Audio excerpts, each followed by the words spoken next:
7:21. Welcome back to Breakfast Television. We are thrilled to welcome to the program author Nancy Pearl to explain how she became a superhero librarian, which is very unusual, an award-winning librarian at that, complete with her own action figure, which we can see here on the table, and we have a closer look at it as well. This is incredible. Good morning to you. Thank you. Thank you for joining us. And in the short few moments that we've been sitting together here, you've already dug into book recommendations for me, and this is.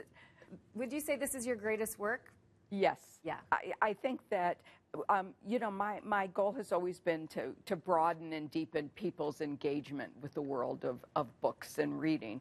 And one of the best ways I've found is to be able, two ways. One is to talk about books in a way that will help somebody listening understand what it is about the book they'd enjoy. Mm-hmm. And then to focus in on what you like. You know, listen to you talk about a book that you like, and based on that little description, come up with something that matches that experience. Because, you know, when you love a book and you want another book just like it, you're not looking for another book with exactly the same plot.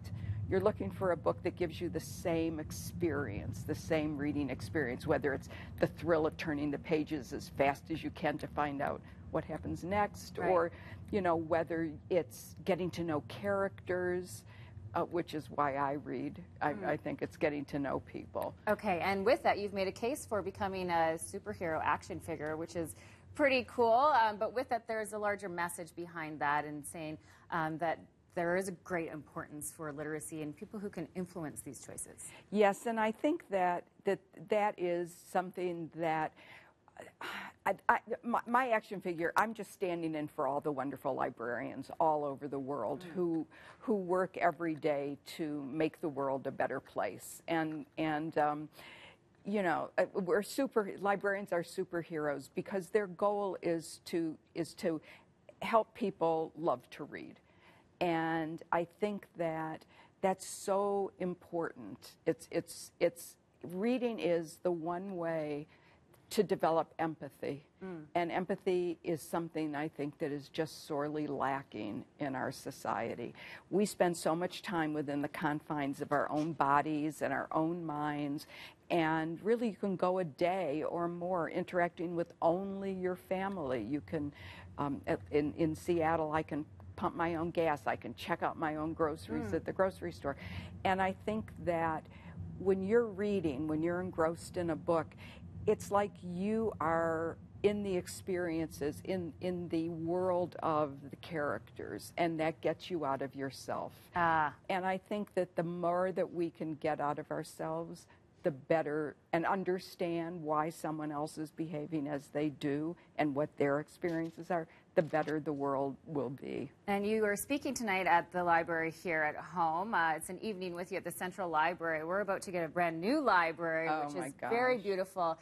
Speak a little bit about your perception on the creation of communities and how libraries are important in cities like ours. I think that libraries are a combination of the materials that are in them, helping people find the information they need to live better lives, to lead to more productive, more interesting. But I think that libraries are the heart of a community, and a library, a city like Calgary deserves a library as beautiful as that library can be. And I was here last year and saw the mock-up that was in the library to show what the new library would be like, and it was just gorgeous. You know, with a library is a place where when you walk in the door of the library, it doesn't matter what ethnicity you are, how old you are, nothing matters except that you're there to partake of the wonders and the riches that a library has. And empathy creation, I love that point. You can hear more tonight, An Evening with Nancy Pearl at the Central Library. It takes place at 7 o'clock. There will be a Q&A, and you also talk about the pleasures and the perils, the back and forth, and how you became obsessed with books as well as a young girl. Well, thank you so much for joining us. Oh, totally my pleasure. Thank you for sharing your opinions with us.